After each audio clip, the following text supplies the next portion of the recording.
Hi dears, എന്തൊക്കെ എല്ലാവരുടെയും വിശേഷം? എല്ലാവരും സുഖമായിരിക്കുന്നോ? അപ്പം ഇന്ന് ഞാൻ ഷെയർ ചെയ്യുന്നത് ഒരു കിടുക്കാച്ചി പായസത്തിൻ്റെ റെസിപ്പിയാണ് കേട്ടോ. കാണാൻ തന്നെ നല്ലൊരു കളറൊക്കെ ആയിട്ട് നല്ല കിഡിലും ടേസ്റ്റാണ് കേട്ടോ കഴിക്കാനായിട്ട്. ഒരു അടിപൊളി പായസമാണ്, എളുപ്പമാണ് തയ്യാറാക്കിയെടുക്കാനായിട്ട്. ഒരു പാലട പായസം കുടിക്കുന്നതിനേക്കാട്ടിലൊക്കെ ടേസ്റ്റിൽ നമുക്ക് കുടിക്കാൻ പറ്റിയിട്ടുള്ള ഒരു കിടുക്കാച്ചി പായസത്തിൻ്റെ റെസിപ്പിയാണ് കേട്ടോ ഷെയർ ചെയ്യുന്നത്. അപ്പോൾ വീഡിയോയിലേക്ക് പോകുന്നതിന് മുമ്പ് വീഡിയോ എല്ലാവരും ഒന്ന് സ്കിപ്പ് ചെയ്യാതെ മുഴുവനായിട്ട് കാണാൻ ശ്രമിക്കണേ. കണ്ടുകൊണ്ടിരിക്കുന്ന സമയത്ത് ഇഷ്ടമാവുന്നുണ്ടെങ്കിൽ മറക്കാതെ ലൈക്ക് ചെയ്യണം കേട്ടോ. ഒരു ഹൈപ്പും കൂടി തരാൻ മറന്നു പോവല്ലേ. സബ്സ്ക്രൈബ് ചെയ്യാതെ കാണുന്ന കൂട്ടുകാരുണ്ടെങ്കിൽ പ്ലീസ് ഒന്ന് സബ്സ്ക്രൈബ് ചെയ്ത് സപ്പോർട്ടും കൂടെ ചെയ്യണം കേട്ടോ. ബെൽ ബട്ടൺ ക്ലിക്ക് ചെയ്തിട്ട് അതിൽ ഓൾ എന്ന ഓപ്ഷൻ എനേബിൾ ചെയ്ത് വെക്കാൻ മറന്നു പോവല്ലേ. അപ്പോൾ നമുക്കിത് എങ്ങനെ ഉണ്ടാക്കുന്നത് നോക്കിയാലോ. അതിനായിട്ട് ഞാനിത് അപ്പോൾ ഇവിടെ എടുത്തിട്ടുള്ളത് 3 വലിയ ക്യാരറ്റും പിന്നെ ഒരു ചെറിയ ക്യാരറ്റുമാണ് എടുത്തിട്ടുള്ളത് കേട്ടോ. നല്ല വലുപ്പമുള്ള 3 ക്യാരറ്റാണ് എടുത്തിട്ടുള്ളത്. അപ്പോൾ നിങ്ങൾക്ക് കൂടുതൽ ക്വാണ്ടിറ്റി പായസം ഉണ്ടാക്കണം എന്നുള്ളവരാണെങ്കിൽ എല്ലാ അളവും കൂടുതൽ എടുത്താൽ മതി കേട്ടോ. ഇനി എടുത്തു വെച്ചിട്ടുള്ള ക്യാരറ്റിനെ പകുതി ആക്കിയിട്ട് പകുതി ക്യാരറ്റ് ഗ്രേറ്ററിൻ്റെ ചെറിയ ഭാഗം വെച്ച് നല്ലോണം ഒന്ന് ചെറുതായിട്ട് ഗ്രേറ്റ് ചെയ്തെടുക്കുക. പകുതി ഒന്ന് വേവിച്ചെടുക്കും കൂടെ വേണം. അടുത്തതായിട്ട് പിന്നെ അതിലേക്ക് വേണ്ടത് ചവ്വരിയാണ്. ഞാൻ 1/2 കപ്പ് അളവിലാണ് ചവ്വരി എടുത്തിട്ടുള്ളത്. അത് ഒന്ന് നമുക്ക് കുതിരാനായിട്ട് വെക്കണം കേട്ടോ. നല്ല വെള്ളം ഒഴിച്ചിട്ടൊന്ന് കുതിരാനായിട്ട് വെക്കുക. കുതിരാനായിട്ട് വെച്ചിട്ടുണ്ടെങ്കിൽ പെട്ടെന്ന് നമുക്ക് വെന്ത് കിട്ടും കേട്ടോ. കുതിരാൻ വെച്ചിട്ടില്ലെങ്കിൽ വെന്ത് കിട്ടാനായിട്ട് പ്രയാസമായിരിക്കും. അപ്പോൾ ഞാൻ അരമണിക്കൂറിന് ശേഷം വെള്ളം തിളപ്പിക്കാനായിട്ട് വെച്ചിട്ടുണ്ടായിരുന്നു. നല്ല തിളച്ച് വന്ന വെള്ളത്തിലേക്ക് കുതിരാനായിട്ട് വെച്ചിട്ടുണ്ടായിരുന്നു ചവ്വരി ഇട്ട് കൊടുക്കുകയാണ്. ചവ്വരി ഇട്ട് കൊടുത്തിട്ട് ഇതൊന്ന് നല്ലപോലെ വെന്ത് വരുന്നത് വരെ ഒന്നങ്ങ് വേവിച്ചെടുക്കുക. നമ്മൾ കുതിരാനായിട്ട് വെച്ചതുകൊണ്ട് തന്നെ ഇത് പെട്ടെന്ന് തന്നെ വെന്ത് കിട്ടും കേട്ടോ. ഞാൻ പറഞ്ഞല്ലോ, കുതിരാനായിട്ട് വെച്ചിട്ടില്ല എന്നുണ്ടെങ്കിൽ കുറച്ചധികം തന്നെ സമയമെടുക്കും. കുതിരാനായിട്ട് വെച്ചിട്ടുണ്ടെങ്കിൽ പെട്ടെന്ന് തന്നെ നമുക്ക് വെന്ത് കിട്ടും ചെയ്യും. നമുക്ക് പായസം പെട്ടെന്ന് തന്നെ തയ്യാറാക്കിയെടുക്കാനും പറ്റും കേട്ടോ. ഇതപ്പോൾ ചവ്വരി വെന്ത് വന്നിട്ടുണ്ട്. ഇനി ഇതിൽ വെള്ളമൊക്കെ ഒന്ന് ഊറ്റി മാറ്റി വെക്കണം കേട്ടോ. ഇതപ്പോൾ ഈ സമയം കൊണ്ട് ഞാൻ ക്യാരറ്റ് പകുതി ആക്കിയിട്ട് പകുതി ഗ്രേറ്റ് ചെയ്തിട്ടും പകുതി വേവിച്ചും വെച്ചിട്ടുണ്ട്. ഇനി ഈ വേവിച്ചെടുത്ത ക്യാരറ്റ് നമുക്കൊന്ന് അരച്ചെടുക്കണം. മിക്സറെ ജാറിലേക്ക് മാറ്റി കൊടുക്കുകയാണ്. അപ്പോൾ ഞാനിപ്പോൾ ചെറിയൊരു ചൂടോട് കൂടിയിട്ടാണ് അരച്ചെടുത്തിട്ടുള്ളത്. ചൂടാറിയ ശേഷം അരച്ചെടുക്കുന്നതായിരിക്കും നല്ലത്. ചൂടോടുകൂടി അരച്ചെടുക്കുമ്പോൾ ശ്രദ്ധിക്കണം കേട്ടോ. അപ്പോൾ ഞാനിപ്പോൾ അത് നന്നായിട്ട് തന്നെ അരച്ചെടുത്തിട്ടുണ്ട്. ക്യാരറ്റ് വേവിച്ച വെള്ളവും കൂടെ ചേർത്തിട്ടാണ് കേട്ടോ അരച്ചെടുത്തിട്ടുള്ളത്. ഇനി ഈ ഗ്രേറ്റ് ചെയ്തെടുത്തിട്ടുള്ള ക്യാരറ്റ് നമുക്കൊന്ന് വഴറ്റിയെടുക്കണം. അപ്പോൾ അതിനായിട്ട് ഞാനിപ്പോൾ ഒരു പാത്രം അടുപ്പിലേക്ക് വെച്ച് കൊടുത്തിട്ടുണ്ട്.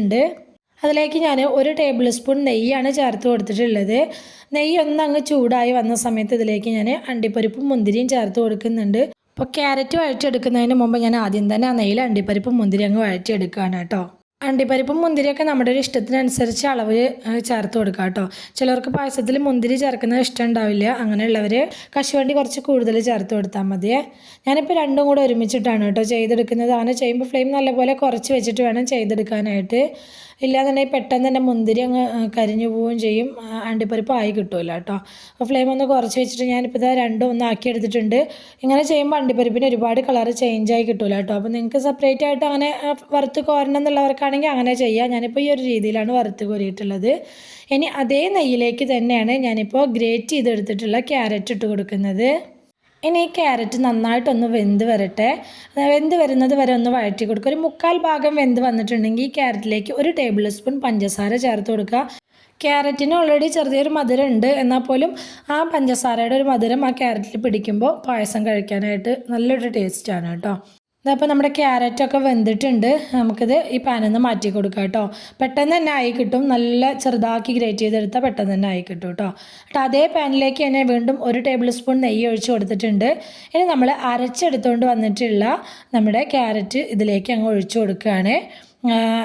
എന്നിട്ടിത് കുറച്ച് നേരം കേട്ടോ, വളരെ കുറച്ച് നേരം ഒന്നങ്ങ് വഴറ്റി കൊടുക്കുക. ഒരു മിനിറ്റ് നേരമൊക്കെ ആ നെയ്യിലിട്ടൊന്ന് വഴറ്റിയെടുത്താൽ മതി. ആ ക്യാരറ്റും നെയ്യും കൂടി നന്നായിട്ട് ഒന്നങ്ങ് യോജിച്ച് കിട്ടിയാൽ മാത്രം മതി. അതുവരെ നമുക്കിതൊന്ന് വഴറ്റി കൊടുക്കാം.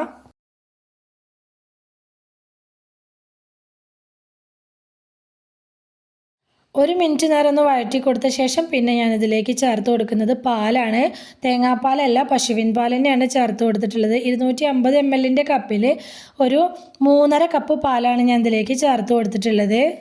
ഇനി ഇത് നന്നായിട്ട് ഇളക്കിയൊന്ന് മിക്സാക്കി എടുക്കുക. നമ്മൾ അരച്ച് ചേർത്തിട്ടുള്ള ക്യാരറ്റും ഈ പാലും കൂടി നന്നായിട്ടൊന്ന് യോജിച്ച് കിട്ടണം.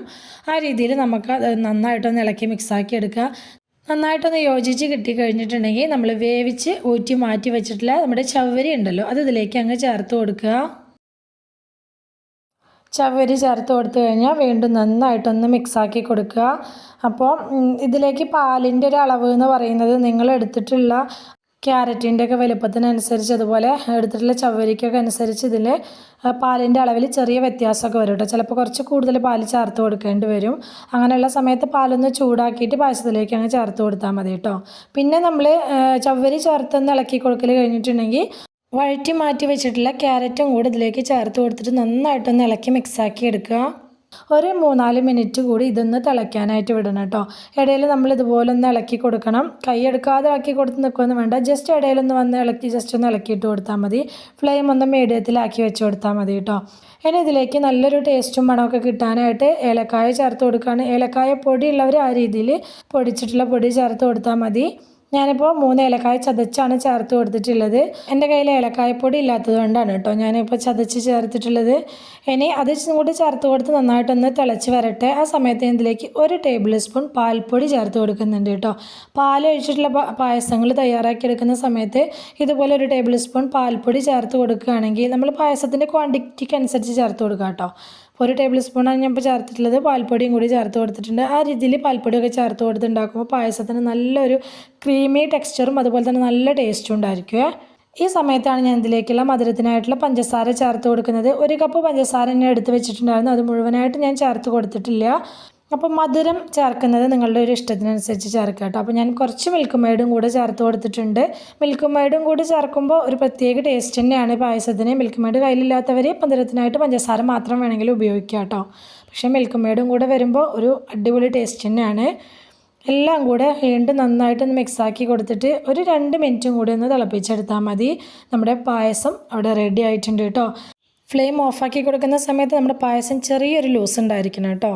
അല്ലാന്നുണ്ടെങ്കിൽ പായസം ഒന്ന് ആറി വരുമ്പോൾ വല്ലാതെ അങ്ങനെ കട്ടിയായിട്ട് പോകും. കാരണം നമ്മളിത് ചവ്വരി വെച്ചിട്ടും ആണല്ലോ ചെയ്തെടുത്തിട്ടുള്ളത്. ലാസ്റ്റ് ഇതിലേക്ക് നമ്മൾ വറുത്ത് മാറ്റി വെച്ചിട്ടുള്ള അണ്ടിപ്പരിപ്പും മുന്തിരിയും കൂടി അങ്ങ് ചേർത്ത് കൊടുക്കുകയാണ്. പൊള്ളി ടേസ്റ്റുള്ള ഒരു പായസത്തിൻ്റെ റെസിപ്പിയാണ് കേട്ടോ. ചിലപ്പോൾ ഒരുപാട് പേര് ഇത് ട്രൈ ചെയ്യുന്നൊരു റെസിപ്പി തന്നെ ആയിരിക്കും. ട്രൈ ചെയ്യാത്തവരെന്തായാലും മസ്റ്റ് ട്രൈ ആണ് കേട്ടോ. നല്ല ടേസ്റ്റാണ് കഴിക്കാനായിട്ട്. ഞാൻ ആദ്യം പറഞ്ഞ പോലെ പാലട പായസം കുടിക്കുന്നതിനേക്കാട്ടിലൊക്കെ ടേസ്റ്റാണ് കേട്ടോ ഇത് കഴിക്കാനായിട്ട്. മധുരം നമ്മളുടെ ഒരു പാകത്തിനനുസരിച്ച് അങ്ങ് ചേർത്ത് കൊടുത്താൽ മതി. ക്യാരറ്റ് ചേർത്ത് ഉണ്ടാക്കുന്നത് കൊണ്ട് തന്നെ നല്ലൊരു കളറുമാണ് കേട്ടോ ഈ പായസത്തിന്. ഈ ക്യാരറ്റും ചവ്വരിയും നല്ലൊരു കോംബോ തന്നെയാണ് കേട്ടോ. കിഡിലൻ ടേസ്റ്റ് എന്ന് തന്നെ പറയാം. അപ്പോൾ ഓണമൊക്കെ വരെയല്ലേ, അപ്പോൾ ഈ ഒരു രീതിയിൽ എന്നും തയ്യാറാക്കിയെടുക്കുന്ന പായസങ്ങളിൽ നിന്ന് വ്യത്യസ്തമായിട്ടൊന്ന് ചെയ്യണമെന്ന് ആഗ്രഹമുള്ളവർ ഈ ഒരു പായസം തയ്യാറാക്കി നോക്കി കേട്ടോ. എളുപ്പമാണ് ചെയ്തെടുക്കാനായിട്ട്, കിഡിലൻ ടേസ്റ്റുമാണ് കേട്ടോ. അപ്പോൾ ഇന്നത്തെ നമ്മുടെ ക്യാരറ്റും ചവ്വരിയും വെച്ച് ചെയ്തെടുത്തിട്ടുള്ള പായസത്തിൻ്റെ റെസിപ്പി എല്ലാവർക്കും ഇഷ്ടമായെന്ന് വിചാരിക്കുകയാണ്. ഇഷ്ടമായിട്ടുണ്ടെങ്കിൽ എല്ലാവരും മറക്കാതെ ലൈക്ക് ചെയ്യണേ, ഹൈപ്പ് ചെയ്യണേ, നിങ്ങളുടെ അഭിപ്രായങ്ങളെല്ലാം കമൻറ്റായിട്ട് പറയണം. റെസിപ്പി ഇഷ്ടമായിട്ടുണ്ടെങ്കിൽ അത് നിങ്ങൾക്ക് ഉപകാരപ്പെട്ടു എന്ന് തോന്നുന്നുണ്ടെങ്കിൽ നിങ്ങളുടെ ഫ്രണ്ട്സിനും ഫാമിലിക്കും ഒക്കെ ഒന്ന് ഷെയർ ചെയ്ത് കൊടുക്കുക കൂടി വേണേ. ഇതുവരെ കൂടെ നിന്ന് സപ്പോർട്ട് ചെയ്തിട്ടുള്ള എൻ്റെ എല്ലാ മുത്തുമണികൾക്കും ഒരുപാട് നന്ദി. എന്നാൽ ശരി, സിമ്പിൾ ആൻഡ് ടേസ്റ്റി റെസിപ്പിയുമായി ഞാൻ വീണ്ടും വരാം. ബൈ.